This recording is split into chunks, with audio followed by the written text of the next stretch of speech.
And we are back once again. Alright, so today we are doing something a little different.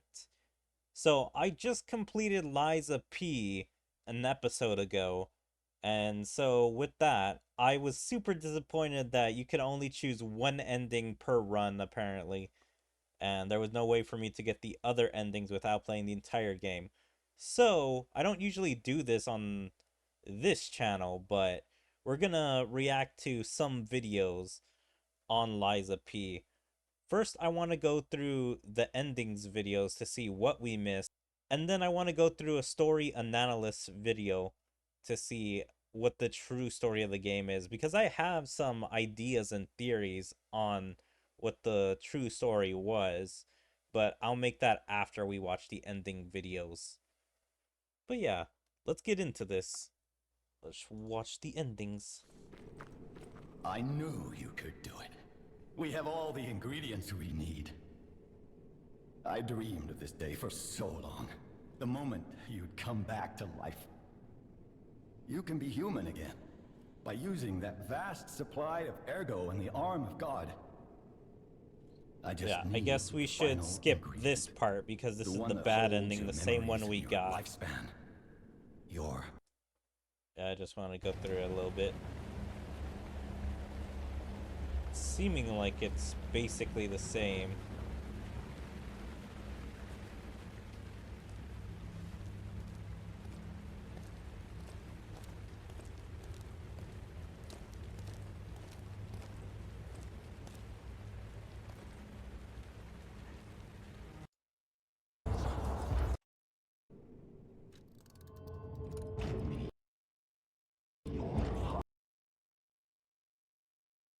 Yeah, man. It's so sad that I gave him in the most anticlimactic way, that I just gave him my heart at the shrine or whatever. The beacon. I forget what it's even called. Stargate? Star something? The Stargazer. I believed you were a good boy. But you insist on breaking my heart. Is it gonna show the entire battle? I suppose Carlo was mischievous. It seems you inherited his personality instead of his memories. But a father always looks after his children. Even naughty ones that must be punished, like you. In my own way, I grew to love you. After all, you're the puppet who would bring my son back to life.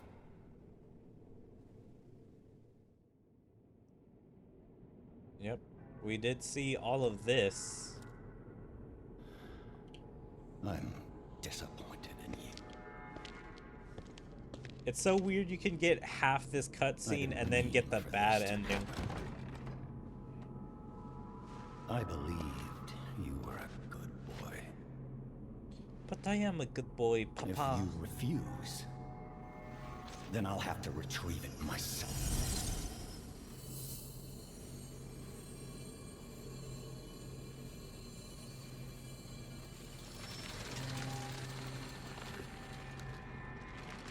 My son.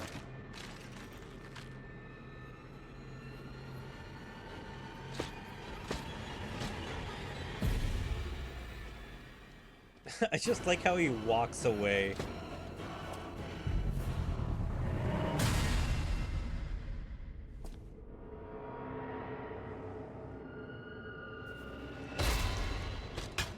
And then phase 2. This motherfucker. If I could have beat him in phase 2, it would have been over.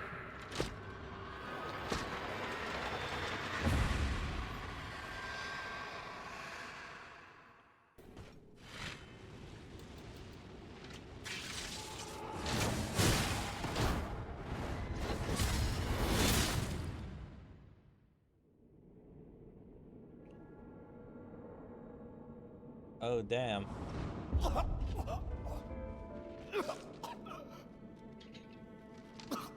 Were you going to destroy Carlo's heart?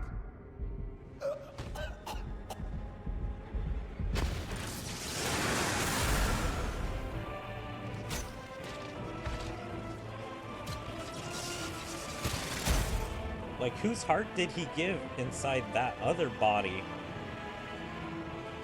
Like, was it an artificial heart or was it a bad heart? That it's like, if it wanted to destroy Carlo's heart, it must have been somebody else. Or maybe the new fake heart grew a conscience or grew a spirit, and that's why it wanted to destroy. Because it's literally the same situation as me. It's like it's being used as a puppet, but it's really developing feelings for its master.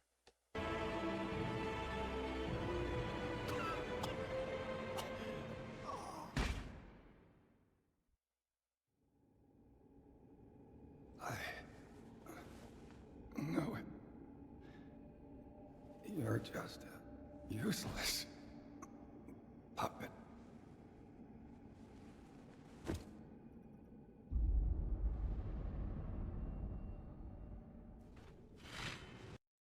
Okay, so that is super interesting.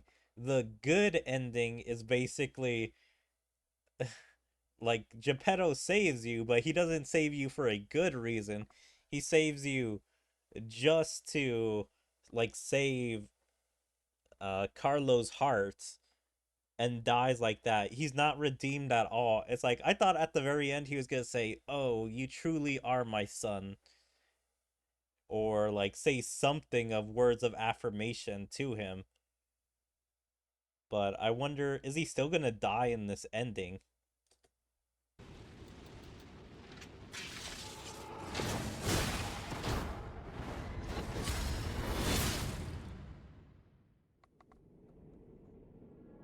I guess he still is.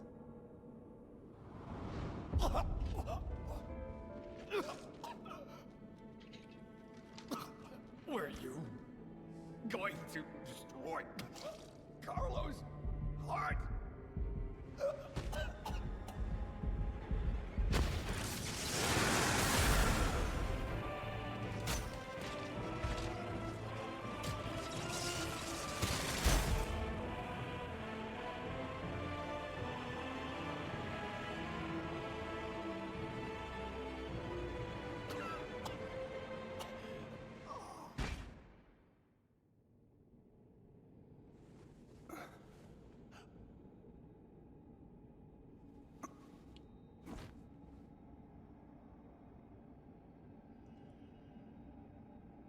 Yep, he's crying. I'm sorry. Son.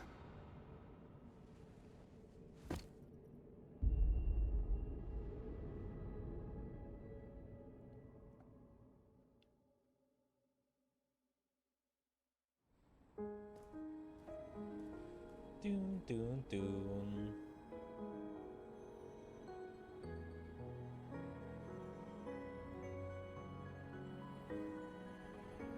Now Krat is back to normal.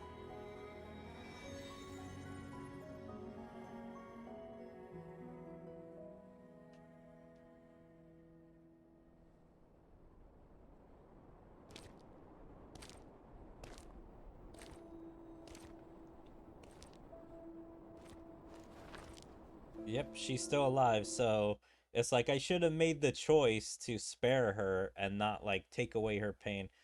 Like I don't remember exactly what the choices were, but it was like set her free. No, wait, I think it was like set her free or take away all her pain. So I think setting her free would have just let her stay alive. And I think taking away all her pain was basically just ending her life. I chose take away all her pain because I thought that was the good choice, that she didn't want to live anymore after being used the way she has. But I guess not. That would have been the right choice to let her live.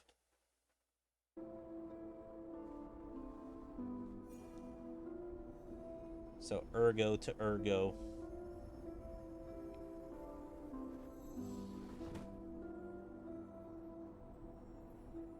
Did he basically give his soul for hers? Oh, at least shared the ergo.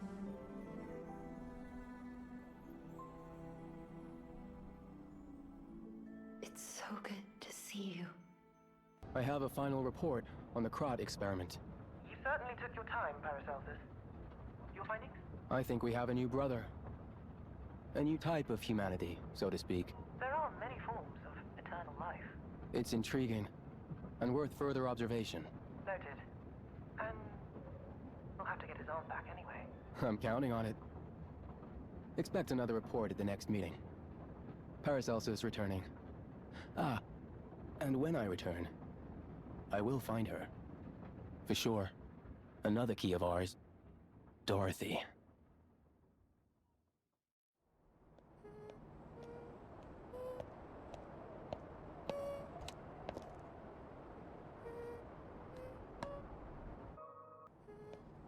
That's pretty interesting. Like, I have so many questions about this ending or extra credit scene. But yeah, no matter what, you get this extra credit scene. And I just wonder, like, is this in the future? Was this during Krat? Like, did the puppet invasion slash tragedy, massacre, whatever you want to call it, end and Dorothy was there the entire time? I don't know, like fighting, but like just there in Krat hiding from whoever was chasing her, the Paracelsus guy. But also, no matter the ending, I guess Geppetto's just gone from Pinocchio's life, or I guess Carlo's life. Because in the bad ending, the only one where he lives, he says, "Oh, I gotta go make Krat like savable or serviceable for us," and then he just leaves Carlo in Krat.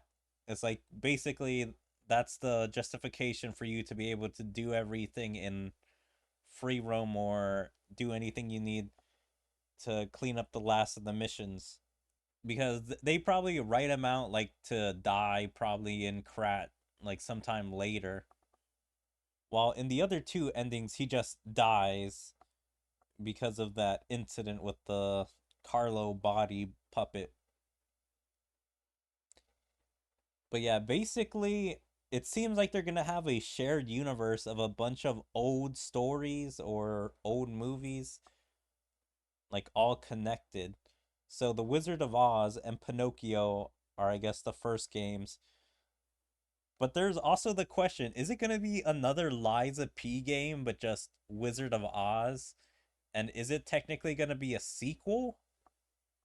Like, is Carlo gonna be back in The Wizard of Oz, or is it gonna be a game that's happening on its own, but it's like we may see Carlo in that game?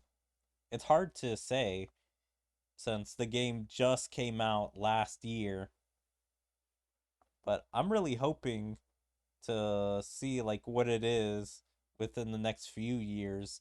I really hope this doesn't take forever because this is a very ambitious idea, like using these stories in a connected universe. But alright, that was a good video.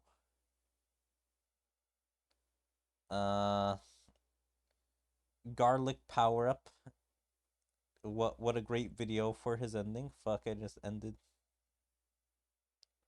ended the game and forgot Geppetto's the one who causes puppets frenzies, and I choose to give him the heart.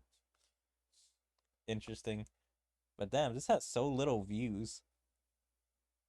I usually see like these ones have so many views. But alright, before we start this, I'm gonna give my little theory and everything. From what I imagine, the first things were to happen was that a bunch of alchemists, scientists, and other people were working on the puppet project as a way to make free labor that would help humanity and not having to do jobs that they didn't want to do anymore. So, making the puppets that they were having a hard time trying to get a puppet that actually does complicated tasks until one day they stumble upon, I guess, Ergo.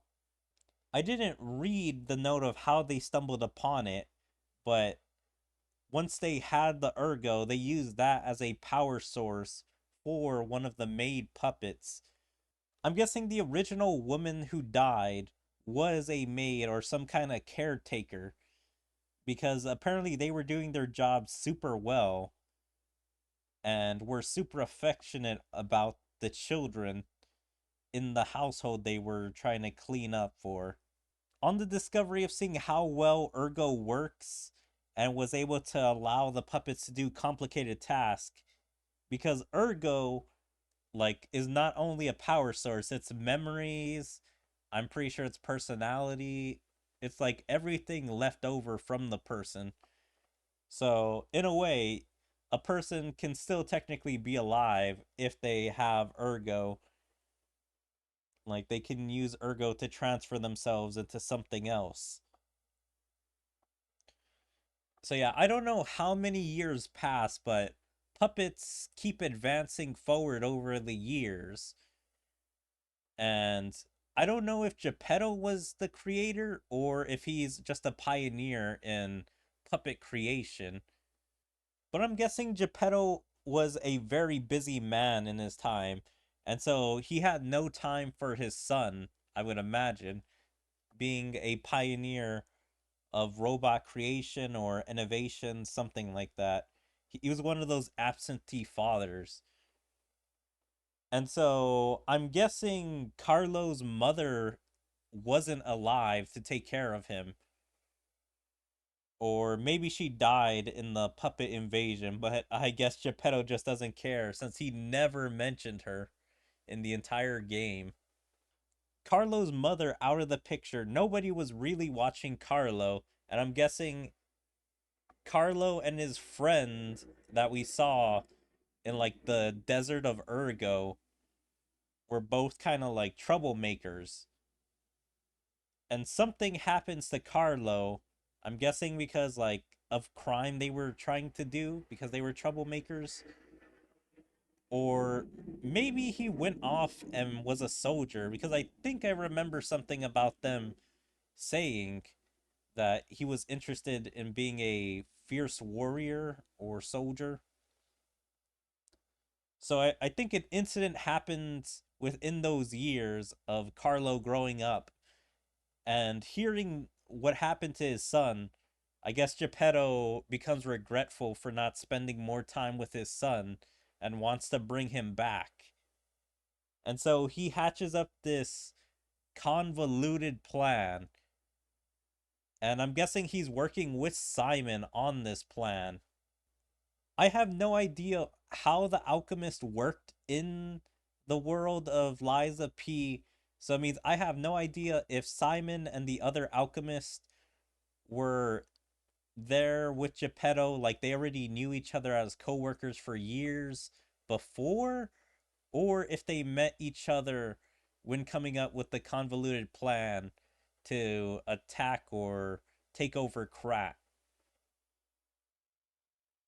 But both men had different ideas of what to do for this plan. Or neither one fully told the other one what their plan was.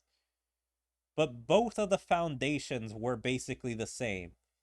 It's basically make the puppets go wild, killing people, and that would cause everyone's ergo to be set free. That's basically what happens when you kill someone in the game. Their ergo then just comes to you. And so I'm guessing the robots were basically collecting ergo from everybody they were killing. And then both of them's plan was to activate the giant machine in the alchemist tower to then suck in all the ergo that was being captured by all the robots. After powering up the machine, it would have restored Carlo back to his normal self, like we see in the bad ending. And for Simon's idea, it was to become a god or do what he wants. I don't quite remember what exactly he wanted to do with the power of God, or if he just wanted to be a god. Where the story picks up proper from the start of the game, it's basically Geppetto is using, I'm guessing, an artificial heart or something that links Carlo and Pinocchio together. Either it is actually Carlo's heart, but it's weird that it's like a metal heart, or this heart is using ergo, so that's what's making the heart run. Yeah, basically Geppetto restores Carlo or makes Pinocchio, and they go off on their adventure saving people and just dealing with all of the puppets, trying to get to whoever caused this problem, because Pinocchio is a good guy and is trying to save Krat. Yeah, making the way through the story, we discover everything that I just talked about.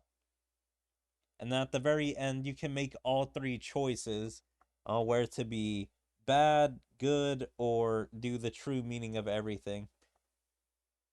But yeah, that's basically my analysis of the story. Now, I'm missing probably quite a few details because I don't know like what was going on in the background of the story, and like I was probably missing quite a few notes since I don't think I grabbed all of them. I grabbed quite a few. But yeah, let's watch Gingy or Gingy. I forget how you say his name. I'm subscribed to him. He makes some great videos. So if anyone wants to watch his videos, I highly recommend it. Lies of P is a Souls-like with a very mysterious story, one that we'll be attempting to uncover throughout this video, along with critiquing the quality of its story along the way. Very quickly before we begin, thanks to NeoWiz and Round 8 Studio for providing me a code early, allowing me to play the game before release, and as always, spoiler warning ahead. We're going to be talking Spoiler about this warning game's story and ahead. endings in this video, so please be sure to complete the game before you watch this. If you like this kind of story analysis content, feel free to check out my other videos here on the channel. Those are also all very good videos. But other genres as well, so feel free to stick around. With that out of the way though, let's get started. The beginning of the game starts with a blue butterfly reviving someone called Geppetto's puppet. We'll then learn that not only is the butterfly being controlled by a girl named Sophia, but that we also have a talking cricket companion inside of a lamp called Gemini. The references are pretty on the nose, but it's to be expected, as if you didn't catch it, let me tell you now that Lies of P is a reimagining of the original story of Pinocchio.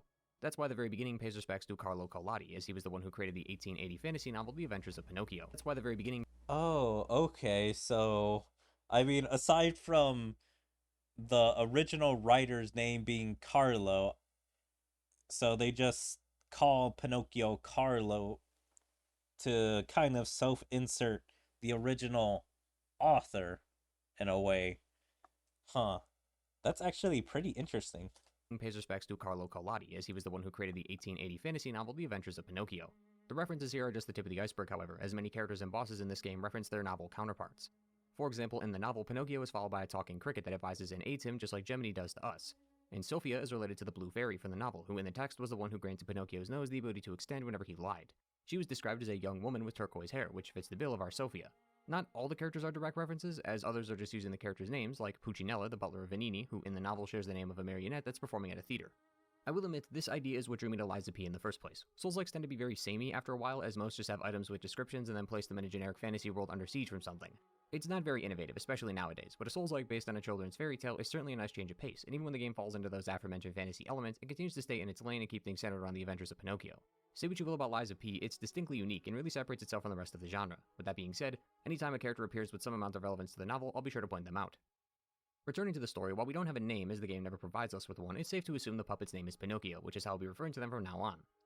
Yeah, so I was kind of right to just call him Pinocchio, even though sometimes it kind of calls him Carlo. Carlo is the original person that Pinocchio is based on. And so both should be distinguished with their own names. Pinocchio is then instructed by Sophia to go to the nearby hotel to arm himself, as the puppets along the way are dangerous. To set the scene, Lies of P takes place in the city of Krat. This place used to be a small fishing village for the discovery of ergo. In-game, ergo is what we collect upon defeating enemies and what we use to level up. This substance threw Krat into a golden age, as it was able to enter into a technological revolution. The people responsible for most of the work behind Krat's new life is a group called the Alchemists. Their leader was one Valentius, who was able to understand and channel the energy of ergo, allowing him and his group to create completely new technology. So I was right. The alchemists were partly responsible for the revolution and I guess creation of Ergo with probably the robots as well. One such tech was the creation of the puppets. These autonomous beings are designed to do whatever they were made to. Some of them were workers and maids, and others were butlers and policemen. This gave humanity the chance to take a hands-off approach to numerous parts of their life, allowing the puppets to do it for them.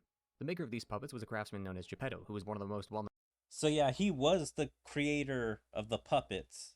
Okay. members of the workshop. The mass production of all this new technology was then handled by Lorenzini Vanini, and with this newfound partnership, Krot was able to flourish. That wasn't until a puppet killed a human. A puppet named Arlecchino, who is the same puppet who gives us all the riddles, killed Vanini's parents just to see what would happen.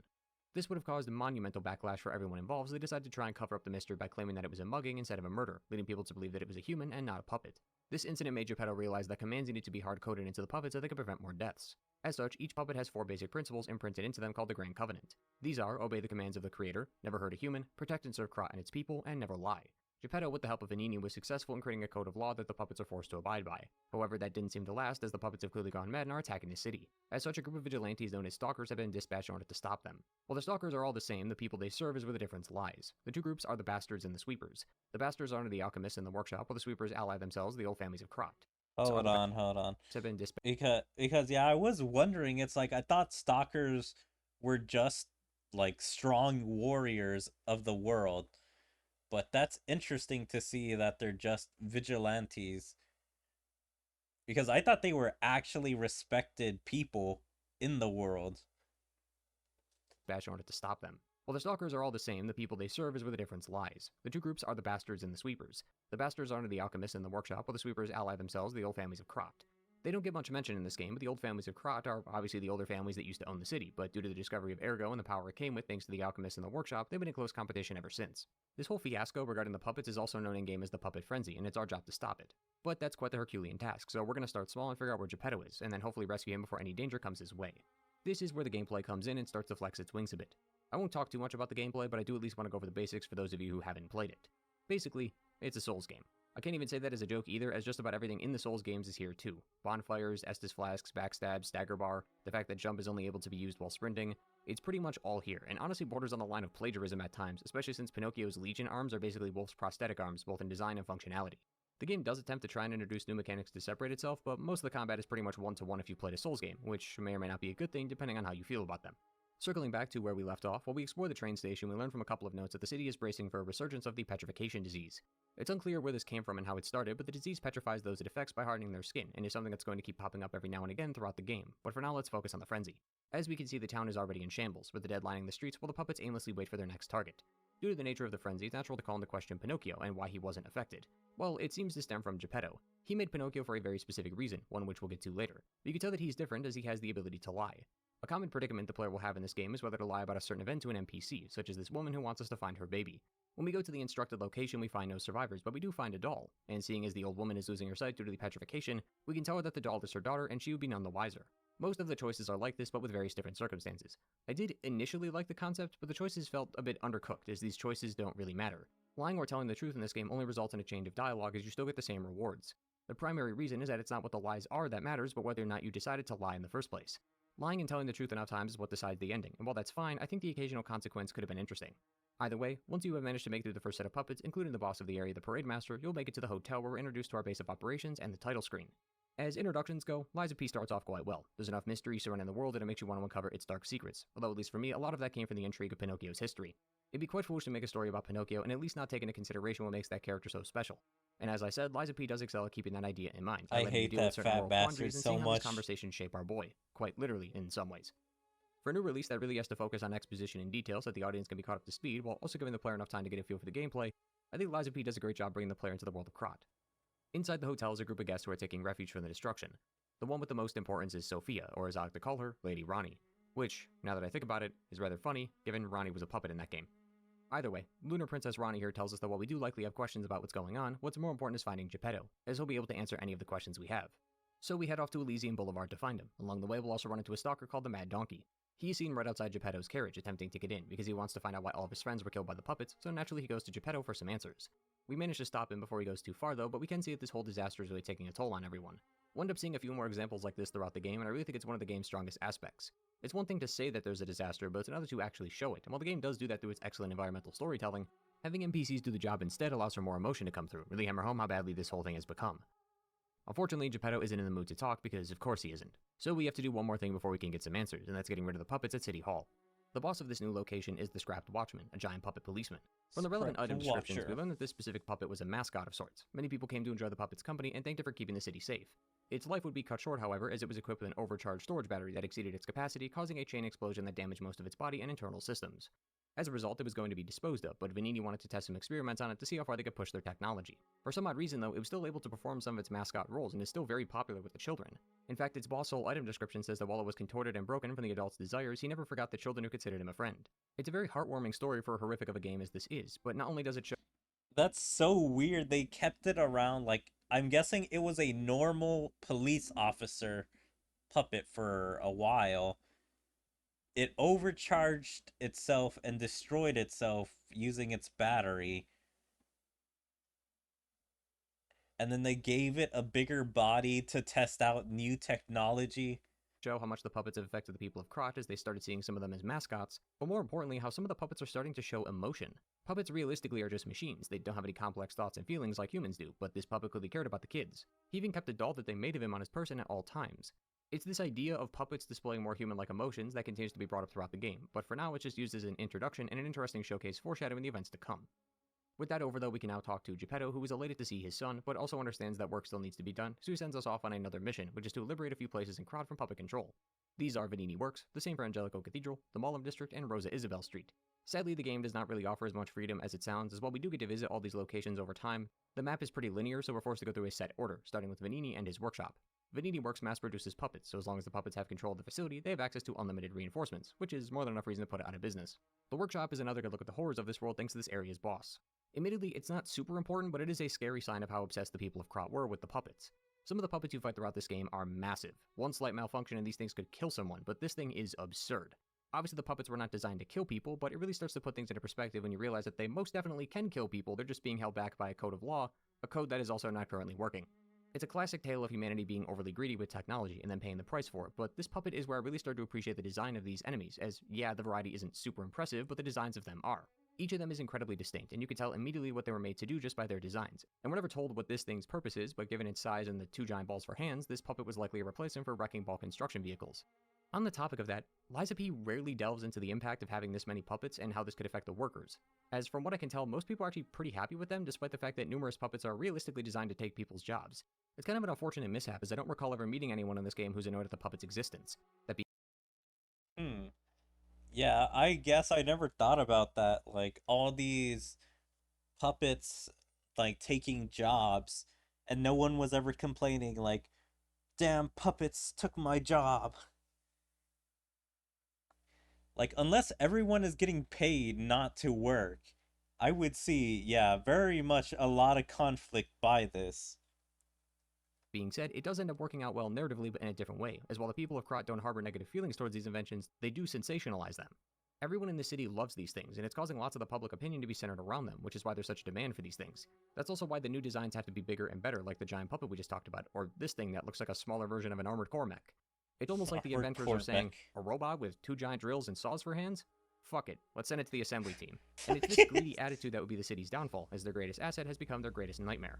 But of course, while some would see this disaster and develop some humility from it, the greedy CEO himself, Venini, isn't too concerned. He's scared for his life, sure, but the way he talks almost pisses me off at times. Like how he calls Krot his city, or how he never wastes a moment to gloat about what he's accomplished and what he's done to deserve his spot in life. What makes it worse is that he's not the only person who's focused on themselves here, although this other lot's reasoning makes a lot more sense. Nearby is a duo of stalkers named Red Fox and Black Cat. They were originally hired by Venini to take care of the puppet at the base of the factory, but backed out once they realized that the job was way above their pay grade. These schmucks are probably one of the most annoying people in the game, as they always force us to do all the work. Such as later when we're going to take down the Black Rabbit Brotherhood and the two offered to join, but after going about 30 feet, the cat goes, "Oh, sorry mate, I gotta take a breather. Go on ahead, won't you?" And then they leave, forcing us to take them down ourselves. While both of them are borderline incompetent at times, it mirrors their original roles in the novel, as it's mentioned that a cat and a fox would constantly harass Pinocchio by stealing or tricking him every time they meet. The duo even tried to hang him at one time, but he's a puppet, so oxygen isn't really a necessity for him. They tried to hang him in the original story, damn. The game also carries over the blindness bit from the story, as the two animals lie about being disabled in order to con Pinocchio into giving them money. But by the end of the story, they actually become the things they lied about. And Liza P, the black cat, actually seems to be going blind already and asks us for fruits that he can ease the pain. Speaking of which, quite a few NPCs and bosses in this game end up suffering fates that they wished upon other people. Instead of it being about the city and its greedy attitude towards evolution through technology, the characters usually suffer from different kinds of greed, whether it be the literal desire of wealth or wanting something that's not yours, and once again, it's another example of this game's impressive message and theme. Anyway, this puppet that the duo refuses to kill is Fuoko, who is also a reference to the novel, although it's not as direct as our two stalkers. Fuoko is Mangia Fuoko from the novel, who in the story got pissed at Pinocchio for ruining his puppet show, and as payment decided to use him as firewood for his dinner. As you can see, that's not anything like our puppet furnace here, but the usage of fires where the connection lies.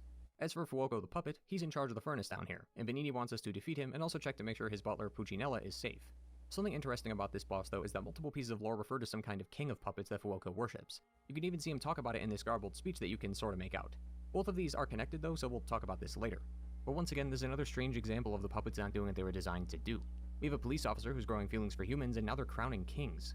None of it makes sense in the slightest, but reinforces what I talked about earlier, how Liza P is really good at piling on the intrigue and slowly but surely feeding you a breadcrumb trail of info.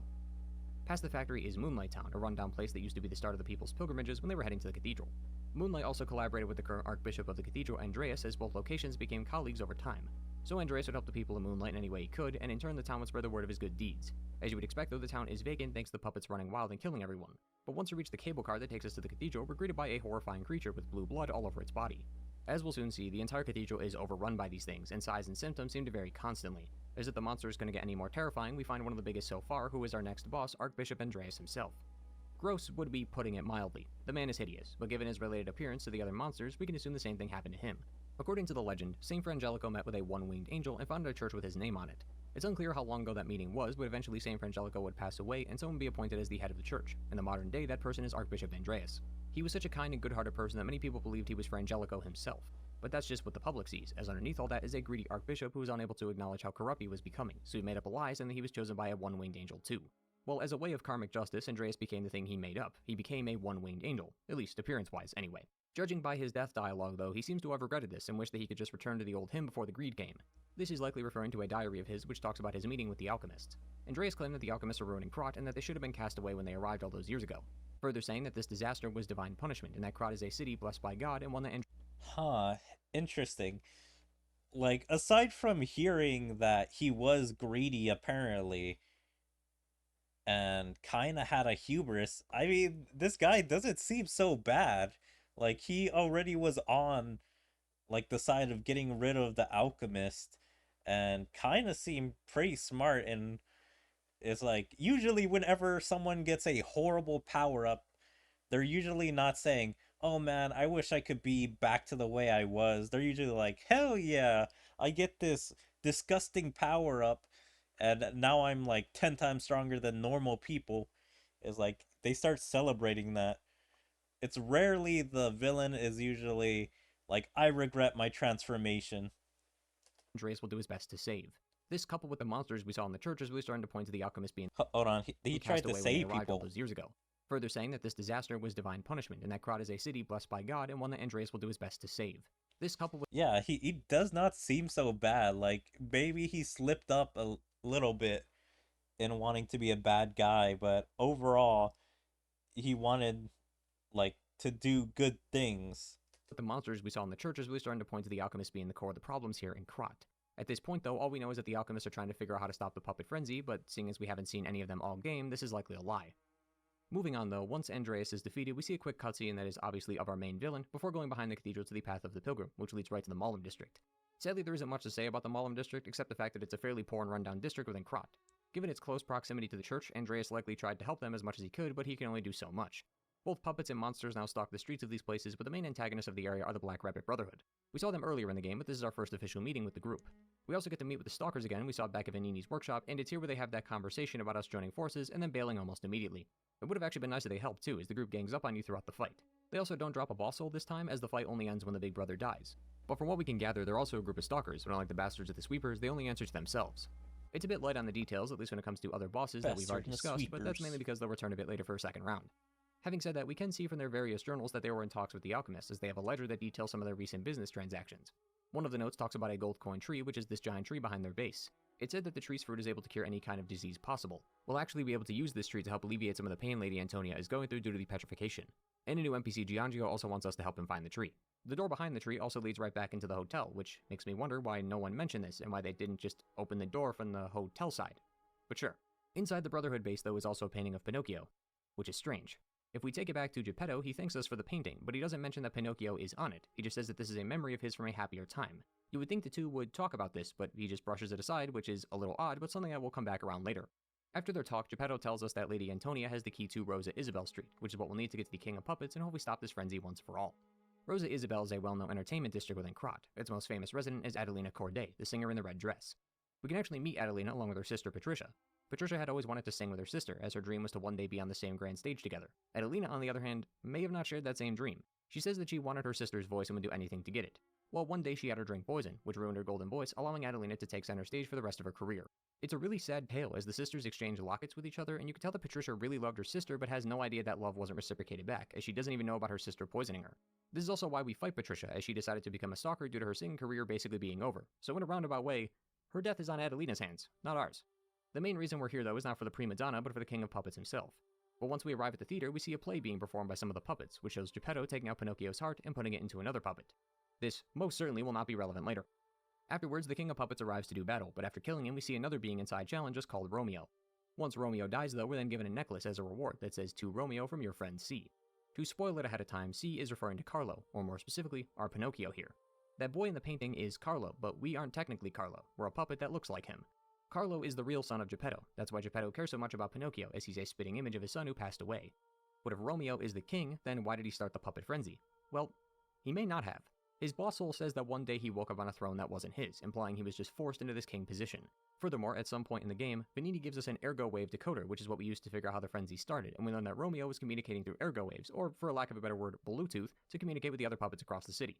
He did this because he discovered what the alchemists were up to, and wants to stop them before they achieve their goal. Unfortunately, we don't learn about the alchemists and their plan until later, after Romeo has already died. He also used this to communicate with us, as Romeo actually wanted us to join him, and had sent messengers to recruit us, which were all the puppet bosses we just defeated. Do you remember those garbled subtitles that appear during these fights? Well, they also appear here, and if you look closely enough, you can pick out some of the words. To summarize, they basically talk about Romeo, or how Romeo wants Pinocchio to join them. If it's too hard to read though, on New Game Plus the text is actually clear, which is a nice touch. That's why the king extends his hand to us. Romeo has no intention of fighting, he only did that as a last resort. Romeo doesn't just see Pinocchio as another puppet, but also a dear friend, which is another nod to the novel since Romeo and Pinocchio were also friends there too. Both versions of the character also have the nickname Lambwick as well. But that still doesn't explain who started the frenzy. Well, it clears that up too. Within the ergo waves was a message for us that says that Geppetto was the cause of the frenzy. That's because Geppetto created a fifth law called Law Zero, that says that the creator's name is Geppetto, meaning that while the puppets will obey their creators and masters, Geppetto's command specifically overrules them. Unfortunately, we can't speak to him about this, as this conversation happens way later in the game after Geppetto is kidnapped from the hotel. But I figured I should bring this up now since we're talking about Romeo. Even without that... Alright, so I guess a lot of this is making sense. Like, I wanted to talk about that, like, originally to Geppetto, but I guess I never picked up that note where it said that Geppetto made an extra rule. Whatever he says goes above the other 4 rules. That conversation though, Geppetto and his motivations haven't exactly been clear, so it's always been useful to watch your back around him. This is just further confirmation to keep doing just that. Turning back the clock to when we defeated the King of Puppets, once we walk outside the theater we find Geppetto who's out back waiting for us. With the Puppet King dead, the remaining puppets will have no way to operate as tactically as before, which means the only thing left to do is to figure out how to cure the petrification disease. And for that, Geppetto wants us to go to the Grand Exhibition and meet with the alchemists, as they're supposedly developing a cure for it. Along the way, we'll find some of the puppets mourning over the loss of their king, further showing that these puppets aren't just robotic pieces of wood and metal. That said, it just seems to be this location, as the other areas both before and after this have the puppets behave just like before. To be fair, I can forgive this as it would make the puppet-controlled areas a breeze to complete, thus ruining the point of the challenging gameplay. Once we make it to the Grand Exhibition, we can see that this place was used to showcase all the new technology that was being developed for Krat. There are various different types of robots and puppets, including that puppet of the future boss we fought earlier, as well as some other designs for the other industries within Krat. What's odd though is that some of the designs say volunteers wanted, and most of the equipment here is gurneys, along with dozens of humanoid beings that look mangled. This one in particular has numerous bandages and cloth wrapped around it like they were just being detained. Everything here points to human experimentation by the way of the alchemist, and this is all but confirmed by the area's boss, Victor the Champion. He used to be a circus performer who was seen as the pinnacle of humanity's abilities. He was loved by many within Krat until he was stricken with an incurable illness. However, thanks to the alchemist, he was able to live again and be at his peak indefinitely. So it's clear that the alchemists have been conducting experiments on humans, and if you were still somehow skeptical about it, the leader of the alchemists, Simon Monis, straight up tells us that, yeah, that's exactly what he was doing. He claims that the petrification disease can actually strengthen humanity, and by overcoming it, the human body can grow stronger and gain a mind free of lies.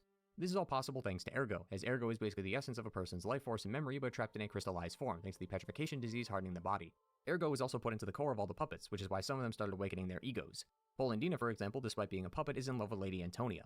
We can also find a note that talks about a woman named Camille who was likely the first ever puppet to awaken her ego. Despite her initial design being quite basic, she was able to quickly save a child from falling out of a crib, which shocked some of the alchemists. According to their notes, That's the original puppet that I was talking about that became sentient and was protecting the child. it seems like a puppet's ego has a possibility of awakening faster if the human the ergo belongs to is in a similar role. Camille, for example, was a maid puppet, meaning she was likely a maid before dying, which is why her maidly instincts kicked in during that moment. From Camille, the alchemist discovered that ergo isn't just a simple crystal, but something that can open the door to eternal life. Simon and the alchemist's goal from then on was to achieve immortality, and they believe that ergo is the way to do it. After this, Simon bids us farewell as he welcomes us to his island so we can see what the true evolution will look like. To get there though, we need to go to the Barren Swamp, as Vanini says that a rare piece of golden ergo we need to make it to the island. The Barren Swamp is, well, a swamp, because of course a game like this has to have one, but it's also a dumping ground for all the discarded puppets that the city doesn't use anymore. As you can imagine, that is a lot of unused ergo, and thanks to that, one of the alchemist's experimental creations was able to feast on this ergo and grow in size and strength. The green monster of the swamp is that creation, and like Andreas, is quite hideous. The green monster is likely a reference to the green fisherman, who in the tale was going to cook Pinocchio thinking he was some kind of rare fish before being saved by a mastiff known as Alidoro. In here, Alidoro does the complete opposite, and has us be bait while he fetches an item the monster took a long time ago, which actually fits in line with how Alidoro acts. Around this time, the player will likely encounter an earthquake, which from large spikes of blue crystals that have completely overtaken the city of Krat along with the monsters. Thanks to us killing Romeo, the puppets that were initially holding back the monsters weren't able to, causing more of them to flood into the streets. Nearby is also the workshop tower, with a boss inside called the Waker of Illusions. There's a lore document nearby that mentions Victor, implying that all of this happened recently, saying that Victor was incomplete and that this person would be the owner of the complete elixir, which is what Simon is trying to perfect so that he can evolve humanity. After its defeat, Sophia contacts us and says that the hotel is under attack, and upon arriving we see that Geppetto has been kidnapped by the Black Brotherhood, our stalker duo, and Alidoro. I know I kind of brushed past him a second ago, but Alidoro is someone we come across when exploring the cathedral. He claims to be a treasure hunter and a stalker, but through some conversations with other people, we learn that this person was actually just a friend of Alidoro's who ended up getting into an argument with him and killed him as a result. This friend then took his costume and posed as the famous Alidoro, the one who saved all the people in the workshop.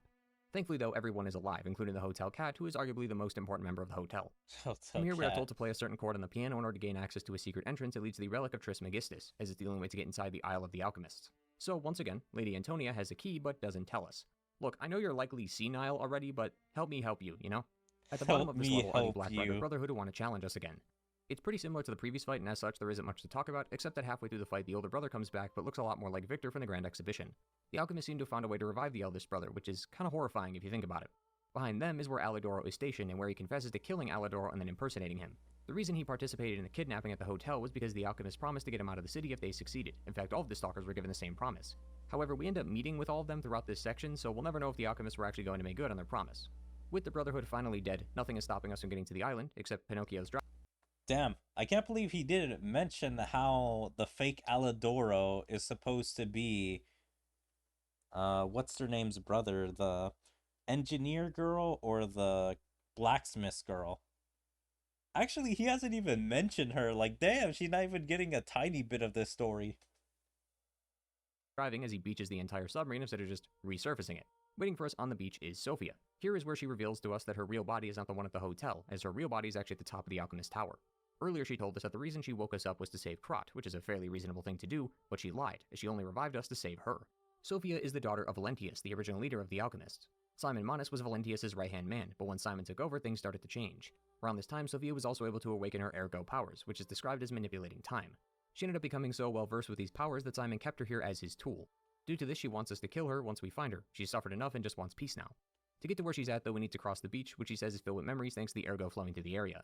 These memories we see are of Carlo and Romeo before they died and were replaced with puppets.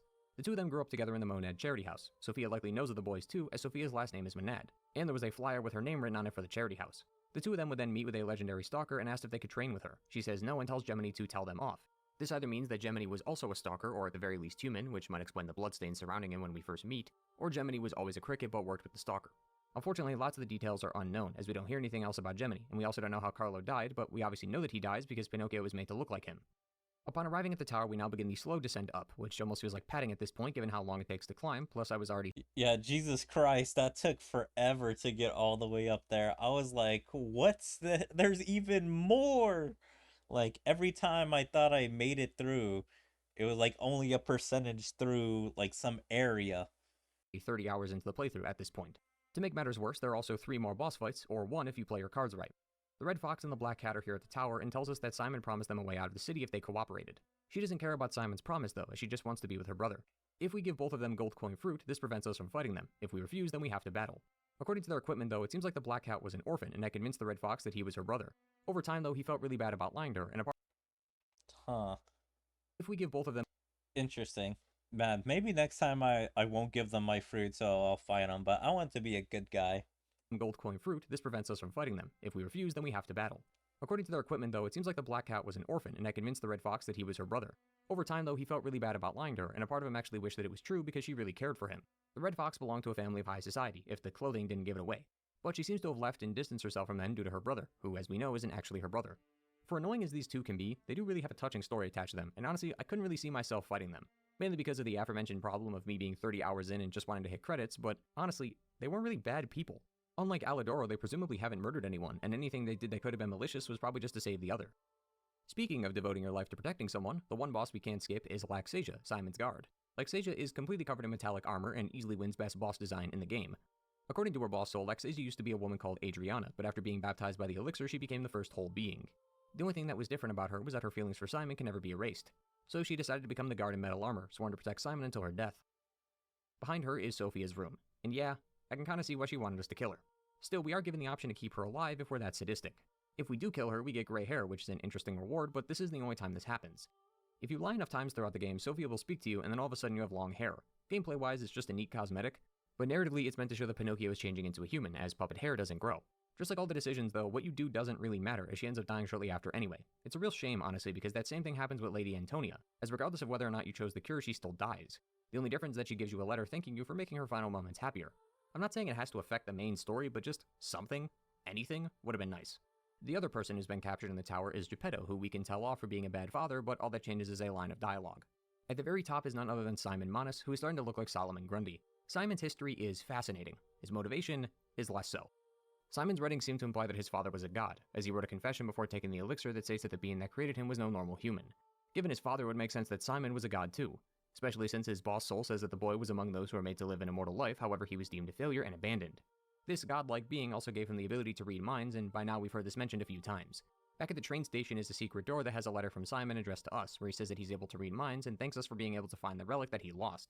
One of the test subjects who managed to hide from the monsters also says that he was forced to consume ergo in order to read minds. It's so bad that he can't even think or dream about things, it's just constant thoughts of other people's dreams.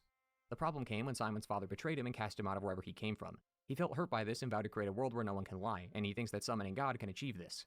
Lots of notes in this game seem to point to Simon being more of a major player than previously thought, as the group's version of a Bible is called So Said Pistris, and Simon's full name is Simon Pistris Manus. Now, I'm definitely willing to believe that Simon is that egotistical to name the group's Pistris. And the guy at the very end is also called Pistris. Interesting. text after himself, but I do wonder if the one-winged angel Saint Frangelico saw was Simon. A one-winged angel symbolized an angel cast out of heaven, and Simon was cast out by his father. Where it starts to get a little rocky though is that item he carries with him called the Arm of God. It's implied that this name is no figure of speech, but the literal arm of a god who came to Earth and shed his body so that humanity could be immortal.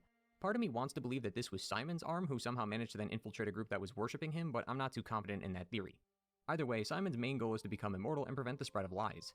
It's just a bit corny, I guess. Immortality has been an end goal that's been used hundreds of times across all media, so it's not anything unique. Where the difference lies is the reasoning behind the immortality. Usually it just ends up with the main villain going, I want to be immortal so I can rule the world, which is exactly what Simon wants, and that's pretty bland. I do like the part where he talks about proving his father wrong, but the rest is quite boring. The lying part is also disappointing as it feels tacked on for the sake of the fairy tale. Pinocchio and lying are synonymous, but none of that involves Simon. I get the idea of preventing lies because his father lied and then betrayed him, but it feels shoehorned in at times because you can't have a Pinocchio story without a heavy emphasis on lying. Outside of that though, Simon himself is absent for about 90% of the story. I mean, think about how much time we've actually spent talking about him. We've barely interacted with him or his group. The only three alchemists we meet are the Door Guardian, Laxasia, and Simon, and all of that happens in the last 3 hours of the game. Most of his villainy comes from his actions rather than his presence, and I will admit, it does work at times, like with Victor or the victims of the cathedral, but I feel like you need to be more present in the script. With Simon dead though, the alchemists have been defeated and Krat is saved, but when we go down below the arena, we're greeted by Geppetto. He congratulates us on defeating Simon and says that with the Arm of God we can become human again. All we need to do is give him our heart and we'll become a real boy. When he says we though, he's not talking about us. He's talking about who we look like. Carlo. If you obey, then you're given the bad ending, where Geppetto rips out our heart and places it in the body of another puppet. He and the new Carlo then return to the hotel before packing their things and leaving, but as we go, we see the dead bodies of Eugenie, Vanini, and Puccinella. And when we gain back control, we see that our friends have now become puppets. If we, however, refuse, then we have to fight the puppet that's in the box.